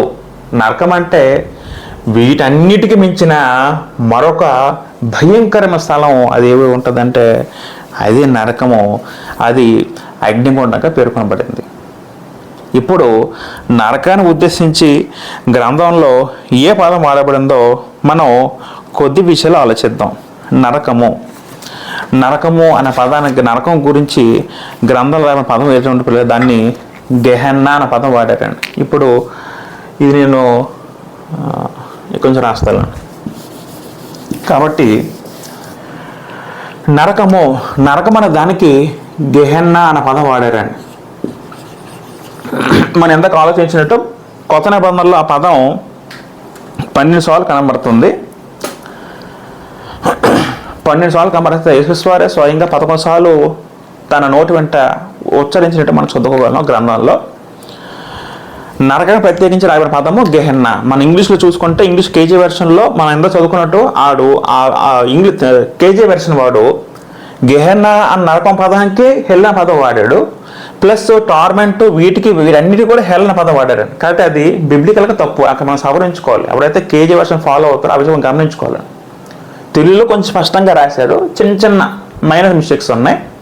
కాబట్టి మనం మూల భాష కూడా మనం ఆలోచిస్తున్నాం కూడా పదాల అర్థం. రైట్, ఇప్పుడు అసలైన పదం మనం ఆలోచిద్దాం. ఇది నరకానికి వాడబడిన పదము. నరకానికి వాడిన పదం అసలు పదం ఏంటంటే పిల్లరా, దానికి గెహెన్నా అనే పదం వాడారండి. ఇది అసలు శిస్సులైన ఒరిజినల్ వర్డ్ అండి నరకము. ఆ పదం గ్రీకులో గెహెనా ఉంటుంది. గెహెనా అంటే అర్థం అంటే హిన్నోము భూమి అని అర్థం వస్తుందట. వాస్తవానికి ది వ్యాలీ ఆఫ్ హిన్నోమ్ అంటారు, లేకపోతే తెలుగులో హిన్నోము భూమి. హిన్నోము భూమి అంటే అర్థం ఏంటి? వాస్తవానికి హిన్నోము అంటే లోయ, హిన్నోము లోయ అని కూడా అనొచ్చు. హిన్నోము అంటే అర్థం పిల్లలు అది యెరూషలేం ప్రాంతంలో దక్షిణ వైపుగా ఉండే ఒక మైదాన లోయని హిన్నోము లోయ అన్నారు. హిన్నోములు అంటే అర్థం పిల్లరా యెరూషలేమునకు దక్షిణంగా ఉన్న లోయ, అది హిన్నోము లోయ అండి. యేసు వారు ఫర్ ఎగ్జాంపుల్ మనం కొన్ని మాటలు మనం ఆలోచిద్దాం. యేసుక్రీస్తు వారు ఎక్కడెక్కడ ఆ మాటలు ప్రయోగించారో కొన్ని విషయాలు మనం ఆలోచించగలిగితే మత్తయి సువార్త ఒక మాట ముందు చదువుతాం. 5:22 చదువుకుంటే మత్తయి సువార్త 5:22 అక్కడ కొండమీద ప్రసంగంలో భాగంగా యేసుక్రీస్తు పలికిన చాలా గొప్ప మాటల్లో ఒక మాట ఆలోచించగలిగితే 5:22లో నేను మీతో చెప్పింది ఏమనగా తన సహోదరుని కోపడు ప్రతివాడు విమర్శకు లోనగును, తన సహోదరుని చూచి వృద్ధుడని చెప్పేవాడు మహాసభకు లోనగును, ద్రోహిని చెప్పేవాడు నరకాగ్నికి లోనగునే పదం ఉంటుంది.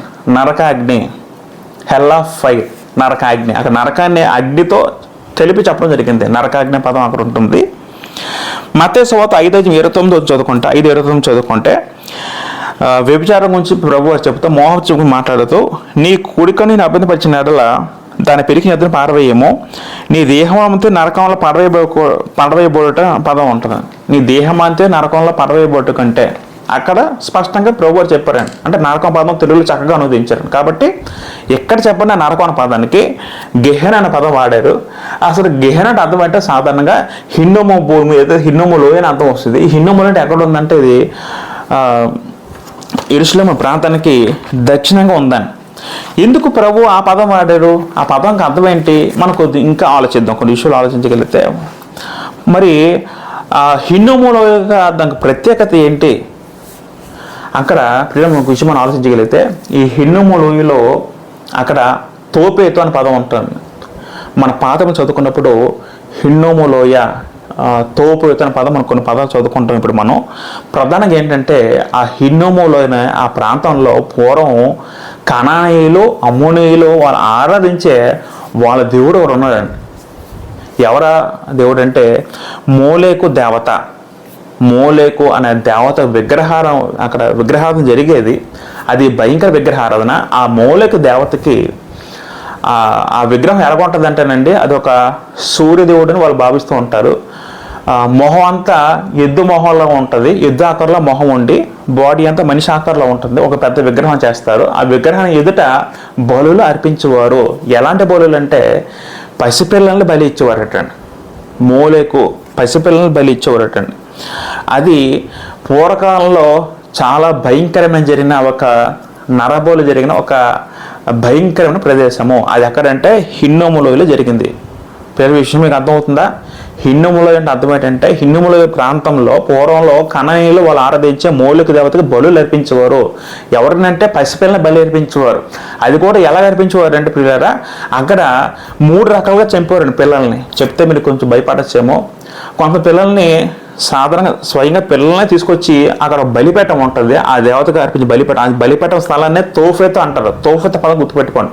తోఫెత్ అంటే హిన్నోము లోయలో ఉన్న బలి అర్పించే స్థలం. ఆ తోఫెత్ ప్రదేశం దగ్గర చిన్న పిల్లల్ని నడబలి ఇచ్చేవారు, కత్తితో చంపేవారు స్వయంగా. అదొక రకంగా బలి జరిగేది. మరొక రకంగా ఎలాగంటే ఈ విగ్రహం చేతులు చాచినప్పుడు విగ్రహం లోపల అగ్ని వెలిగించేవారు. లోన అగ్ని పెట్టక ప్లేసులు ఉంటే అగ్ని వెలిగించి ఆ చేతుల మీద పసిపిల్లలను పెట్టేవారట. ఆ అగ్నికి ఆ పిల్లలు ఏడిచి బాధపడి చనిపోతూ ఉండేవారండి. తర్వాత మరొక సందర్భంలో అగ్నిగుండంలో ఒక అగ్నిని స్వయంగా కృత్రిమ అగ్ని ఏర్పాటు చేసి ఆ అగ్ని మీద పిల్లల్ని దొర్లించేవారు. ఆ విధంగా పిల్లలను చంపేవారు. ఎందుకు పిల్లల్ని చంపేవారంటే జ్యేష్ఠ సంతానం చంపడం ద్వారా మా పాపాలు పోతాయని ఒక భయంకర మూఢనమ్మకం, మూఢ విశ్వాసం వాళ్ళ ఉందని. ఆ మూఢ విశ్వాసం వల్ల పిల్లల్ని బలి ఇచ్చేవారు. కాబట్టి అది దేవుడు ఆ స్థలాన్ని అపవిత్రమైన స్థలంగా పోల్చారండి. వాస్తవానికి ఇశ్రాయేల్ కూడా వాళ్ళకి ఒక ఆజ్ఞ ఉంది. ధర్మశాస్త్రం వచ్చినప్పుడు మీరు అగ్నిగుండం దాటించకూడదు, పిల్లల్ని అగ్ని దాల్చడం అంటే ఇదేనండి, లేకపోతే బలులు ఇవ్వకూడదు పసిపిల్లల్ని. ఎందుకంటే పసిపిల్లలు అంటే నిరపరాధులండి. అది దేవుని దృష్టిలో చాలా హేయమైన క్రియ అని దేవుడు ఇశ్రాయేలుకి హెచ్చరించాడని. నిరపరాధులు చంపు రక్తము అది యెహోవాకు హేయమని చదువుకుంటాం సామెతల గ్రంథంలో. కాబట్టి అది ఆ విధంగా అది ఒక భయంకర స్థలంగా పేర్కొనబడింది. అంతేకాకుండా అక్కడ ఇప్పుడు కూడా మంటలు మండుతూ ఉండేవాడిని. వీటి విషయం గమనించండి. హిన్నోము లోయ అనే పదాన్ని మీ ముందు వివరిస్తున్నాను. యేసుస్వామి ఎందుకు పదాన్ని వాడారంటే ఆ పదం ఒక ముందు బ్యాక్గ్రౌండ్ మనం తెలుసుకోవాలని. ఈ విధంగా అది బలి అర్పించే స్థలంగా అక్కడ పేర్కొనబడింది.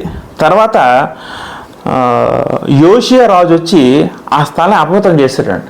మనం 2 రాజుల గ్రంథము 23వ అధ్యాయము 10వ వచనం చదువుకోండి పిల్లరా. 2వ రాజుల గ్రంథము 23వ అధ్యాయము 10వ వచనం చదువుకుందాం. మరియు ఎవడైనను తన కుమారుని కానీ కుమార్తె కానీ మూలెకునకు అగ్నిగుండం దాటించుకుంటున్నట్లు బెన్హీనోము అను లోయలో ఉన్న తోఫెత్ అనే ప్రదేశంలో అపవిత్రం చేస్తాను. అది యోషియా గురించి రాయబడిన మాట. యోషియా ఏం చేశాడంటే పిల్లారా, యోషియా అంటే దేవుని వెంబడించిన ఇశ్రాయేలు రాజులు ఒక మంచి రాజు అండి. యోషియా అనే వ్యక్తి యోధ ఉన్న 20 రాజుల్లో మంచి రాజుగా పేర్కొనబడ్డాడు. తన తాత అన్న హిజ్కియా టైప్ లాగా. అయితే యోషియా ఏం చేశాడంటే దాన్ని అపవిత్రం చేశాడు. ఎందుకంటే అది దేవునికి విరుద్ధమైందని ఇక్కడ మనం చదువుకున్నాం కదా. అక్కడ చూడండి, అక్కడ మాట ఉంది 10వ వచనంలో ఏముందంటే అక్కడ మోలేకు చూడండి 10వ చదువుకుంటే మోలేకునకు అగ్నిగుండం దాటించుకున్నట్లు బెన్హీనోము అనే లోయలో, బెన్హీనోము అన్న హిన్నోము లోయలో ఒకటే. తోఫెత్ అంటే అది బలి అర్పించే స్థలం, అక్కడ అపవిత్రం చేస్తాను. అప్పుడు యోషియా వచ్చి ఏం చేశారంటే మొత్తం అపవిత్రం చేసి మొత్తం అంతా కూడా పడగొట్టి మొత్తం నాశనం చేశారండి. ఇది విరుద్ధం దేవునికని, ఎవరు కూడా ఇటు ఇంకా బలి అర్పించకూడదు, ఇటు రాకూడదని అక్కడ అపవిత్రం చేసిన మనం చూడగలం. మనం వాస్తవానికి చదువుకుని పిల్లరా, ఇశ్రాయేల్ రాజులు పిల్లలు కూడా ఆహాజన యోధరాజు, మనస్సు యోధరాజు కూడా అక్కడ బలు అర్పించారట. తన సొంత పిల్లల్ని చంపించారట. ఎంత చాలా దౌర్భాగ్య చర్య ఆలోచించండి. దేవుణ్ణి సింహాసనం కూర్చున్న యోధరాజులు దేవునికి ఆరాధించడం మానేసి మూలకను ఆరాధించి స్వయంగా తమ సొంత పిల్లలనే అక్కడ బలిచ్చినట్టు మన గ్రంథంలో చదువుకోగలం. ఆ మాట 2వ గ్రంథంలో మాట ఉంటుందని. అయితే సొలొమోను కూడా మూలకి బలిపేట కట్టినట్టు మాట ఉంటుందని.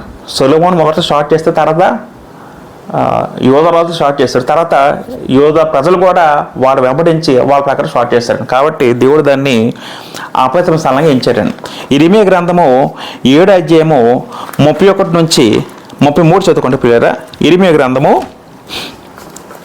7వ అధ్యాయము 31 నుంచి 33 చదువుకుంటే అక్కడ దాని గురించి ఒక ప్రవచనం ఉంటుందండి. దేని గురించి అంటే హిన్నోము లోయ గురించి ఒక ప్రవచనము దేవుడు చెప్పడం జరిగింది. ఏంట ప్రవచనం? ఇరిమియా గ్రంథం 7:31 చదువుకుంటే, నేను ఆజ్ఞాపించని నాకు తోచని క్రియను వారు చేస్తున్నారు. అగ్నిలో తమ కుమారులు దహించుటకు బెన్హీనోము లోయలో ఉన్న తోఫెతును బయలుపెట్టడం కట్టుకున్నారు. చూసారా తోఫెతులో బలిపీఠం ఉంది, అన్ని జనులు కట్టించిన బలిపీఠము.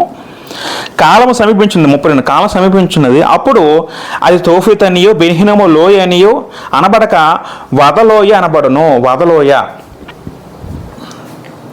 తర్వాత ఇది ఎలా పిలబడుతుందంటే వదలోయ పిలబడుతుందని దేవుడు ఇరిమియా ద్వారా ప్రవచించాడు. ఎందుకంటే బబులోనులు ఆనాడు యూదులను చంపి అక్కడే పారవేశారటండి. అది భవిష్యత్తు జరిపోయే క్రియని మనం అర్థం చేసుకోవచ్చు.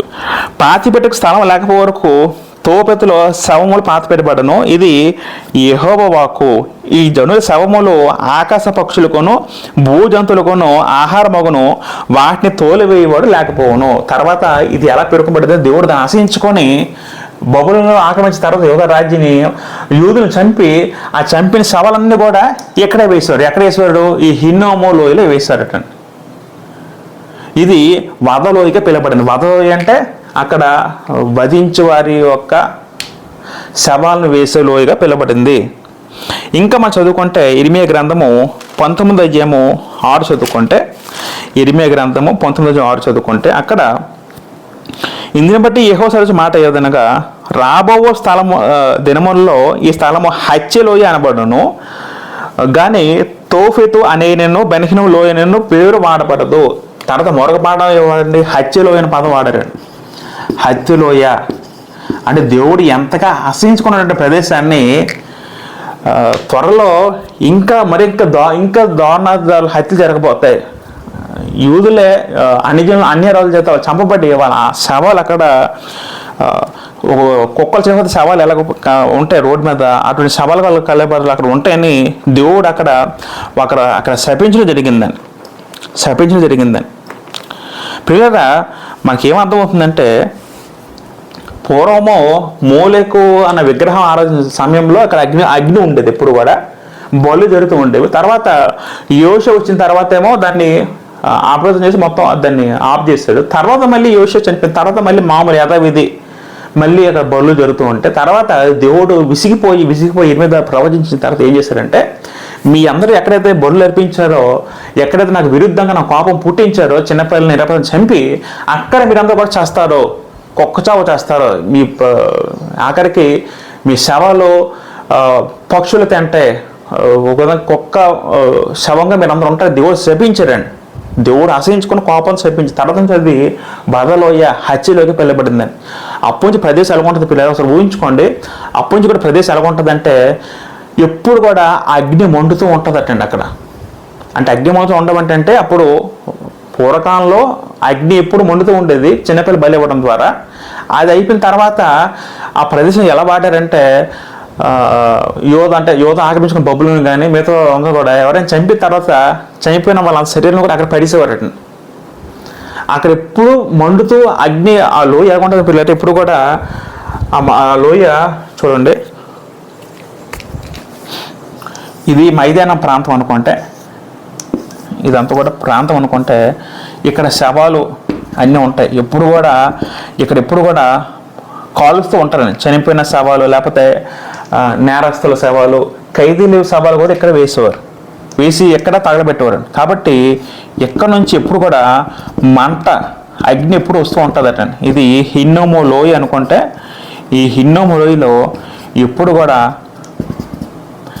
మంట ఉంటుంది. హిన్నోము లోయలో ఎప్పుడు కూడా మంట వస్తూ ఉండేది. తర్వాత ఇది మంట అనుకోండి. తర్వాత మళ్ళీ బబులోను అయిపోయిన తర్వాత ఆ ప్రదేశం ఎలా మారబడిందంటే అక్కడ చెత్త చెదారం వేసేవారటండి. మళ్ళీ యూదులు ఎలా వాడారంటే ఆ ప్రదేశాన్ని చెత్త చెదారం వేసి అక్కడ కూడా అప్పుడు కూడా మంటలు వస్తూ ఉండేవండి. కానీ మనకి విషయం ఏం అర్థమవుతుందంటే పిల్లలు అక్కడ మొత్తం మీద హిన్నోము లోయలో వచ్చిన మంటలు ఏవైతే ఉన్నాయో అది మనం 3 రకాలుగా ఆలోచించవచ్చు. మొదటగా మోలెకు దేవత ఆరాధించినప్పుడు వచ్చిన ఆ మంటల విషయం మనకు అర్థం చేసుకోవచ్చు. రెండోది ఏంటంటే తర్వాత అది చెత్త కుండీకి వాడబడింది. అక్కడ కూడా ఎప్పుడు చెత్త వేస్తూ ఉంటే అక్కడ మంటలు ఎప్పుడు వస్తూ ఉండేవి, ఆ విధంగా వాడబడింది. తర్వాత తీవ్రమైన తీర్పులను సూచించడానికి ప్రస్తావించిన పాత నిబంధన వాక్యాలు కొన్ని ఉన్నాయి. అది కూడా ఆ విధాన్ని బట్టి కూడా అది మండుచున్న అగ్నిగా చెప్పబడింది. ఫర్ ఎగ్జాంపుల్ యెషయా గ్రంథము 30:33 చదువుకుంటే, యెషయా గ్రంథము 30:33 చదువుకుంటే పిల్లలు అక్కడ ఏముంటుందంటే పూర్వం నుండి తోఫేతు సిద్ధపరచబడి ఉన్నది, అది మూలిక దేవత సిద్ధపరచబడి ఉంది. ఇక్కడ గ్రంథం చెప్తుంది మూలిక దేవత అని. లోతుగాను విషయంగాను అది ఆయన దాన్ని చేసి ఉన్నాడు. అది అగ్నియు విస్తార కాష్టములను కలిగి ఉన్నది. గంధక ప్రవాహము వలె యెహోవా ఊపిరి దాన్ని రగుల పెట్టిన పదం ఉంటుందని. అంటే దేవుడు ఆఖరికి ఆ ప్రదేశం ఎలా చేస్తాడని గ్రంథం చెప్తుందంటే, అది ఒక ప్రవచనంగా వాడబడింది. అది అగ్నియు విస్తార కాష్టములు కలిగి ఉండదు. గంధక ప్రవాహం వల్ల యెహోవా ఊపిరి దాన్ని రగులు పెట్టిన అర్థం ఏంటంటే, గంధకం అంటే అది సల్ఫర్ అంటే మండే పదార్థం. దేవుడు భవిష్యత్తులో కూడా దాన్ని భవిష్యత్తు శిక్షకు గుర్తుగా దేవుడు ఈ పదాన్ని వాడడం జరిగిందండి పాత నిబంధనలోనే. ఎటువంటిదంటే తీర్పు సూచించే అంటే దుష్టులు తీర్పు ఏ విధంగా ఉంటుందో అది సూచించడానికి పాత నిబంధనలోనే ఈ గెహెన్నా లోయని, హిన్నోము లోయని దేవుడు వాడి దాని ద్వారా అగ్ని వస్తుంది. అది ఎలాంటి అగ్ని అంటే నిత్య అగ్ని అని, అది చాలా భయంకర అగ్ని అని దేవుడు ప్రవచన రూపంలో ఇషియా ద్వారా చెప్పడం జరిగింది. కాబట్టి అప్పటి నుంచి కూడా ఈ మంట, ఈ అగ్ని జ్వాలలు అలాగా యేసు కాలం వచ్చినప్పుడు కూడా అలా కొనసాగుతూ ఉండేవాడు. చెత్త వేస్తూ ఉండేవారు, తర్వాత మనుషుల శవాలు, కళేబరాలు అక్కడ పడేస్తూ ఉండేవారు. అక్కడి నుంచి దుర్వాసన వస్తూ ఉండేది, కంపు వస్తూ ఉండేది. అక్కడ నుంచి పురుగులు చనిపోయిన తర్వాత మరి కళేబరాలు పురుగులు వస్తాయి కదా, పురుగులు కూడా అక్కడ నుంచి వస్తూ ఉండేవి, పురుగులు తిరుగుతూ ఉండేవి ప్రదేశంలో. చాలా ఎప్పుడు కూడా మాటంలో అగ్ని ఎప్పుడు అక్కడ చెలరేగుతూ ఉండేది. అంటే సాధారణ ఎవరైనా చూస్తే అది అపవిత్రమైన స్థలం అని, లేకపోతే భయంకరమైన స్థలం అందరూ అనుకునేవారు ఆ కాలంలో. మరి ఎక్కడ మనం ఆలోచించండి, ఒక ప్రదేశంలో ఎప్పుడు అగ్ని మండుతూ ఉండి శవాలు ఉంటే, కళేబరాలు మనకి ఎలా ఉండాలి చేస్తామండి. అది చెత్త ప్రదేశం మనం అంతా పేర్కొంటామని. అది అపవిత్ర ప్రదేశంగా పేర్కొనబడింది, భయంకర ప్రదేశంగా పేర్కొనబడింది. అంటే మామూలు భూమి మీద ఉన్నప్పుడు ఎప్పుడు మంటలు ఎప్పుడు ఉంటూ ఉండేవండి. యేసు కాలం కూడా మంటలు ఉంటూ ఉండేవి, ఎందుకంటే ఎప్పుడు కాలుస్తూ ఉంటారు, ఎప్పుడు మంట వస్తూ ఉంటుంది అక్కడ. కాబట్టి ఆ ప్రదేశాన్ని తీసుకొచ్చి యేసుక్రీస్తు నరకాన్ని ఆ ప్రదేశంతో చెప్పడం జరిగింది. నరకాన్ని మనకు అర్థం అవ్వడానికి, మనం ఎవరు చూడలేదు కదా నరకం అంటే ఎవరు చూడలేదు. నరకాన్ని యేసుక్రీస్తు మనకు అర్థం అవ్వడానికి గెహెన్నా హిన్నోము భూమి లోయతో పోల్చి చెప్పడం జరిగింది. ఎందుకు చెప్పారంటే అది ఎవరు చూడండి, మరి మనకు అర్థం అవ్వాలని, మనకు అర్థానికి ఎలా చెప్తారంటే మనకు అర్థమైన రీతిలో, మనకు అర్థమైన భాషలో మనం చూసిన ప్రదేశంతో ఏవైతే ఉన్నాయో ఆ ప్రదేశాన్ని, ఈ ప్రదేశం తీసుకొని యేసుక్రీస్తు హిన్నోములో అయితే చెప్పడం జరిగిందని. కాబట్టి పిల్లరా, యేసుక్రీస్తు మనం ఆలోచించినట్టు హిన్నోములోయ పదానికి నరకానికి అటాచ్ చేస్తూ మనకు చెప్పడం జరిగింది. ఎందుకంటే హిన్నోములోయ ఏ విధంగా అయితే ఎక్కువ మంది శవాలతో ఉంటుంది, అది కూడా నరకం కూడా అదేవిధంగా ఎక్కువ మంది ఆత్మలతో నిండి ఉంటుంది. ఆ విషయం మనకు అర్థం. ఆత్మ సంబంధంగా నరకం ఎలా ఉంటుందని భౌతిక సంబంధమైన హిన్నములు అయితే ప్రభువారు ఉపయోగించి రూపకలంగా చెప్పడం జరిగింది. అంతేకాకుండా హిన్నములలో భౌతికమైన అగ్ని ఏ విధంగా ఉంటుందో నరకంలో కూడా అటువంటి ఒక అగ్ని అయితే ఉండడం జరుగుతున్న గ్రంథం మనకు చాలా వస్తుంది. తర్వాత హిన్నములలో ఏ విధంగా అయితే అక్కడ అంటే భౌతిక అగ్ని కూడా ఇప్పుడు ఒకసారి అగ్ని ఆరిపోతూ ఉంటుంది, కానీ ఆత్మ సంబంధం నరకంలో మటుకు అక్కడ అగ్ని ఆరదు, పురుగు చావదని యేసుక్రీస్తు వారు చెప్పడం జరిగింది. కాబట్టి నరకం గురించి మనం మరికొద్ది విషయాలు, నరకం గురించి ఏవైతే ప్రభు కొన్ని మాటలు పలికాడో అది మనం ఆలోచించి మనం ఈ ఎపిసోడ్ మనం ముగిద్దాం. ప్రభు చేత అయితే మనం మిగతా పార్ట్, మిగతా అధ్యాయాలు మనం నెక్స్ట్ భాగం మనం కంటిన్యూ చేసే ప్రయత్నం చేద్దాం. కాబట్టి ఇప్పుడు మనం నరకము గురించి మనం కొన్ని విషయాలు ఆలోచిద్దాం. మనకి ఏమవుతుందంటే, ఇది గమనించారు కదా, నరకం అంటే ఇది కాదు, నరకం అంటే ఇది అసలు కానే కాదండి.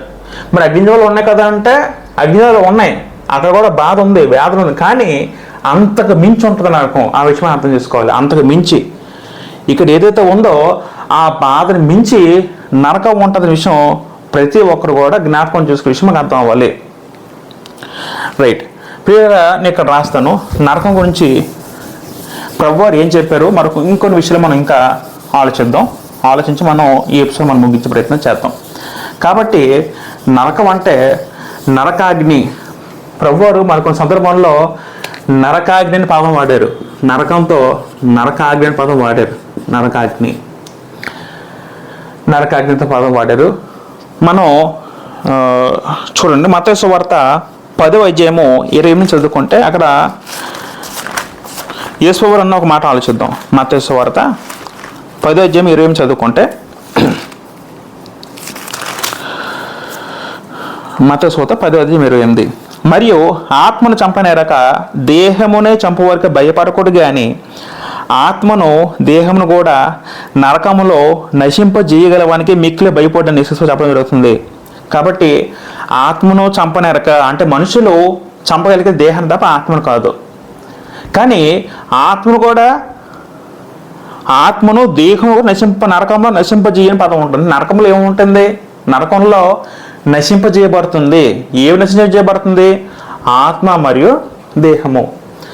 నరకంలో ఆత్మ ప్లస్ దేహం ఉంటుందా? అదేంటిది మనం చదువుకోవచ్చు. పిల్లల జాగ్రత్త గమనించండి. భూమి మీద ఉన్నప్పుడు మనిషికి శరీరం ఉంటుంది, దేహం ఉంటుంది, ఆత్మ ఉంటుంది. కానీ చనిపోయిన తర్వాత దేహం భూమిలో పాతిపెట్టబడితే లేకపోతే భూమి మీద ఉండబడితే విడిచిపెట్టబడితే ఆత్మ మట్టుకు హెడెస్లోకి వెళ్తుంది. అయితే నరకంలో మట్టుకు అక్కడ ఆత్మ ఉంటుంది, దేహం ఉంటుంది. మరి దేహం ఎలాగ ఉంటుందంటే అదే పునరుద్ధరణ దేహం. రెండు రకాల తర్వాత మృతులు నీతిమంతులు నీతి పునరుద్ధరణ చెందితే దుష్టులు వాళ్ళు కూడా పునరుద్ధరణ చెందుతారటండి. అంటే నీతిమంతులకి దుష్టులు ఇద్దరు కూడా పునరుద్ధరణ చెంది ఇద్దరికి కూడా ఒక దేహం ఏర్పడుతుంది. ఆ దేహం వేరు, ఇప్పుడు మనకున్న భౌతిక దేహం వేరు. రెండు రకాల తర్వాత వాళ్ళు మార్పు చెందిన దేహం వేరు, ఆ దేహం వేరు, ఈ దేహం వేరు. కాబట్టి అప్పుడు నరకంలో కూడా దేహం ఉంటుంది. ఆ విషయం గమనించండి. ఆత్మ రెండు మిక్సే ఉంటుంది. కానీ హెడెస్లో ఆత్మ తప్ప దేహం ఉండదు, కానీ నరకంలో ఆత్మలో దేహం ఉంటుంది. అక్కడ ఆ రెండు కూడా నశింపజేయ వాళ్ళకి అంటే నరకంలో ఏమవుతుంది? నరకంలో నాశనం చేయబడుతుంది.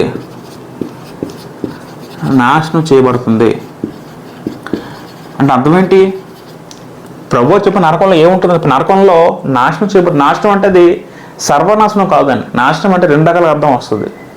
అంటే మన ఆత్మ లేకపోతే దేహం అనేది సంపూర్తిగా అగ్నిలో కాలుతూ అలాగా ఆత్మ పూర్తిగా అంతరించిపోతుందని అర్థం చేసుకోవచ్చు. అలాగ అర్థం చేసుకోకూడదు. నశించిపోవడం అంటే అర్థం పిల్లలు. అది నశించే పదం ఎలా వాడారంటే అది స్పృహతో కూడిన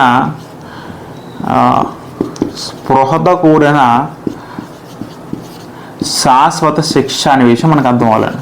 స్పృహతో కూడిన శాశ్వత శిక్ష అంటే దాంట్లో నాశనం అంటే శిక్ష వేయబడుతుంది తప్ప ఆత్మ నశించిపోతున్న విషయం మనకు అర్థం అవ్వాలి. మత్తయి సువార్త 18వ అధ్యాయము 9వ వచనం చదువుకుంటే, మత్తయి సువార్త 18:9 చదువుకుంటే, మరియు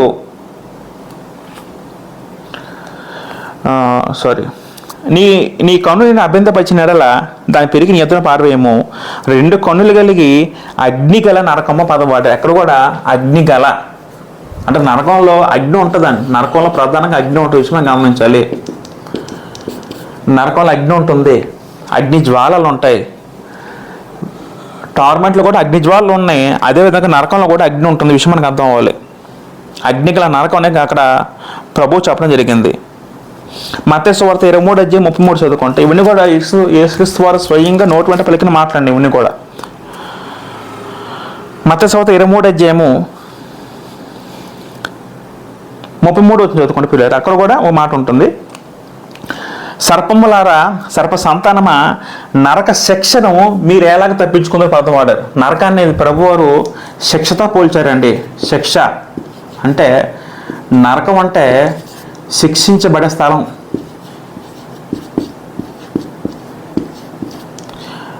నరకం అంటే నాశనం చేయబడే స్థలం.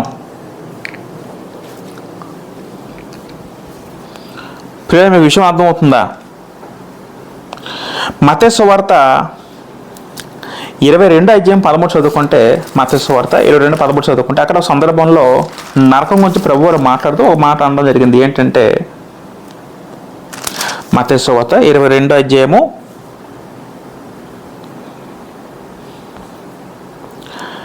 మత్తయి సువార్త 22:13 చదువుకుంటూ పిల్లారు. అక్కడ అంతటా రాజు వీని కాలు చేతులు కట్టి వెలుపటి చీకట్లోకి త్రోసివేయుడి. వెలుపటి చీకటి అని పదం వాడారు. నరకం అంటే ఎలాగుంటుందో వెలుపటి చీకటి అనే ఒక పదం ఉంటుందండి. వెలుపటి చీకటి అంటే బయటి చీకటి, అంటే వెలుపటి అంటే అది అవుట్ ఆఫ్ ఏరియా, దేవుణ్ణి దాటి వెళ్ళిపోయిన ఏరియా. ఆ ఏరియాలో చీకటి ఉంటుందనే గ్రంథం మనకి సెలవిస్తుంది. ఆ చీకటిని యోధ పత్రిక మనం చదువుకున్నప్పుడు యోధ పత్రికలోని అక్కడ గాఢాంధకారం అనే పదం ఉంటుందండి. పిల్లలు ఒకసారి మనం ఆలోచిద్దాం. యోధ పత్రిక 13 చదువుకుంటే యోధ పత్రిక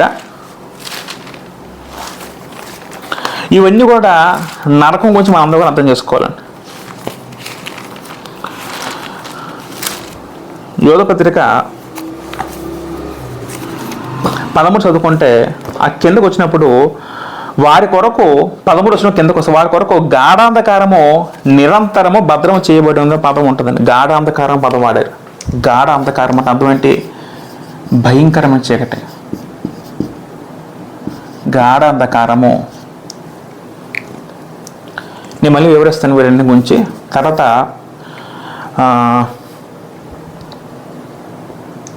నిరంతరము పదం ఉంది చూసారు అక్కడ. గాఢాంధకారము నిరంతరము భద్రం చేయబడి ఉన్న పదం ఉంటుంది. నిరంతరం అంటే అది అంతము లేని విషయం అర్థం అవ్వాలి. అంతము లేని. మత్తయి సువార్త 25 అధ్యాయము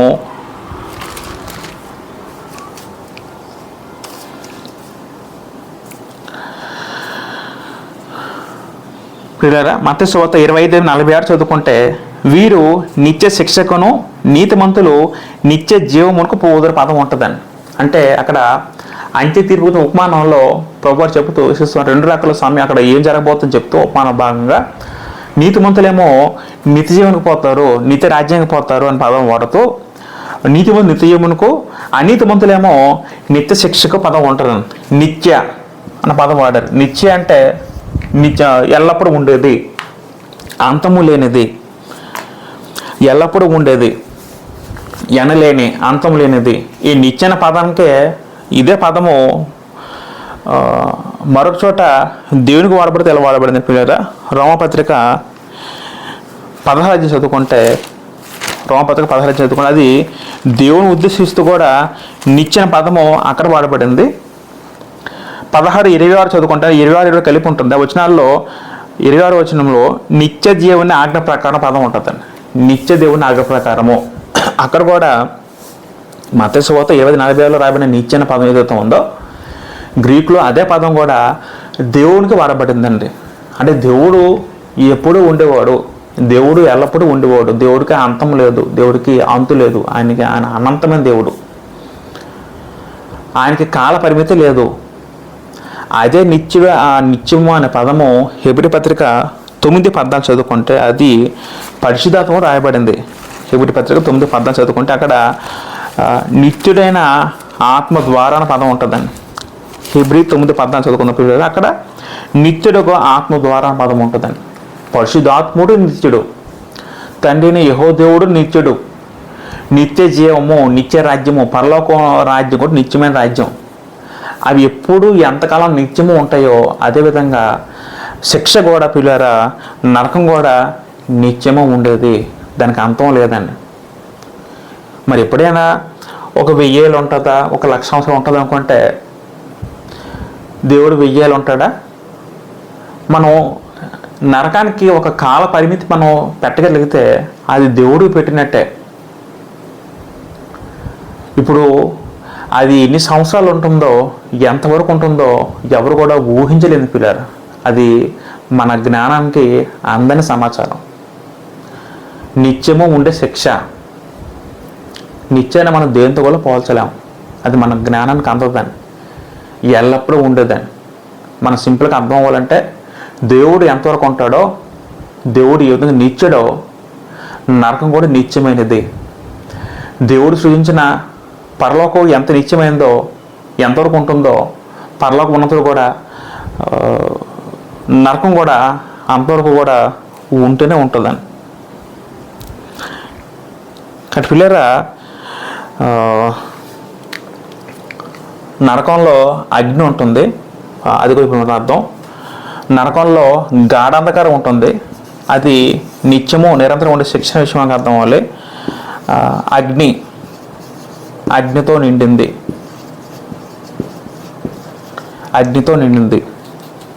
అగ్నిగల నరకం నిండా మనం చదువుకున్నాం. ప్రభువారు చెప్పినట్టు ప్రకటన చదువుకున్నట్టు ఇందాక ప్రకటన గ్రంథము 20:10 చదువుకుంటే అక్కడ అగ్ని గురించి రాయబడుతుంది. అక్కడ ఏం వాడబడిందంటే నరకము అగ్నిగుండంగా పేర్కొనబడింది. అగ్నిగుండం అంటే లేక్ ఆఫ్ ఫైర్ అని ఇంగ్లీష్లో అన్నారు.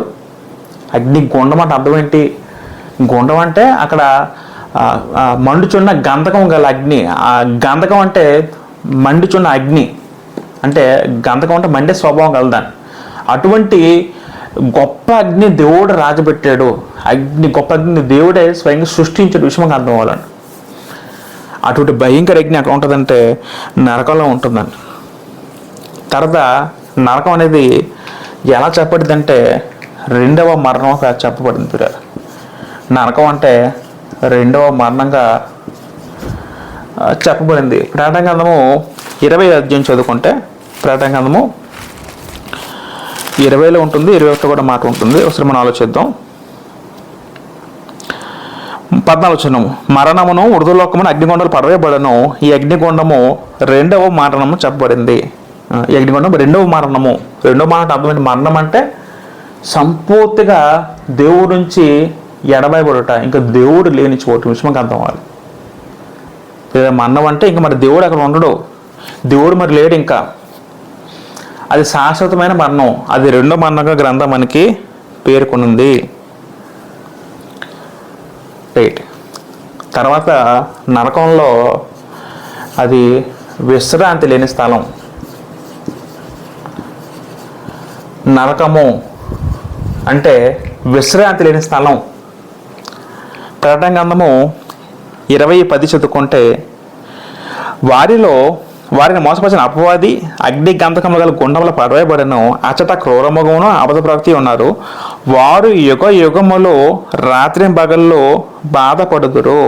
యుగ యుగములో నిరంతరము ఎల్లప్పుడూ రాత్రి పగల్లో ఎప్పుడు కూడా బాధించబడతారు. వాళ్ళకి విశ్రాంతి ఉండదు, రెస్ట్ ఉండదు. ఎప్పటికి కూడా బాధించబడే స్థలం ఏదైతే ఉందంటే అది నరకం విషయం మనకు అర్థం అవ్వాలి. ప్రకటన గ్రంథము 14:11 చదువుకుంటే